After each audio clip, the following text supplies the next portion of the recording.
आयोगाने मतदान यादीमध्ये हेराफेरी केलेली आहे.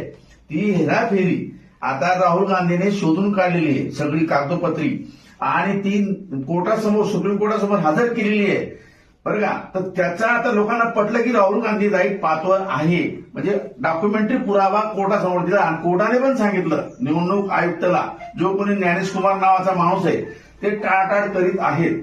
पण चूक कशी याच्यामध्ये की याच्यामध्ये एका माणसाला 50 मुलं दाखवले आणि निवडणुकीत यादीमध्ये नाव लिहिलं. आणि तो माणूस म्हणतो मला 50 मुलं नाही, 2च मुलं आहेत. एका घरामध्ये त्यांनी 60 लोक दाखवले, एकच झोपडी एवढी, पण ते पण खोटं आहे. बाकी ठिकाणी घराचा पत्ता 0 म्हणजे काय, राहतो पृथ्वीवर आणि पत्ता अवकाशात, वरती आकाशात. अशा प्रकारे सगळी हेराफेरी झालेली आहे. आणि म्हणून राहुल गांधीचं जे आंदोलन आहे अण्णासाहेब, ते खूप चांगलं आहे. तर आमची अशी अपेक्षा, लोक काय म्हणतात की अण्णांनी त्यावेळेला कसं काय समजा साथ दिली बुवा या लोकांना, RSS वाल्यांना, अरविंद केजरीवाल यांना, तर यावेळेला सुद्धा अण्णांनी साथ दिली पाहिजे. अण्णांचा मुख्य हेतू काय, लोकशाही वाचवणे. तर मग हा काँग्रेसवाला आहे का भाजपाला आहे का सेनेवाला आहे, हा आपण फरक करायचा नाही, बरोबर ना.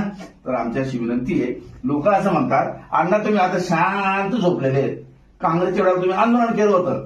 माझं असं म्हणणं आहे, आमचे अण्णा आंदोलन करायला आधी तयार आहेत, फक्त त्यांची परिस्थिती खराब आहे, वय झालंय.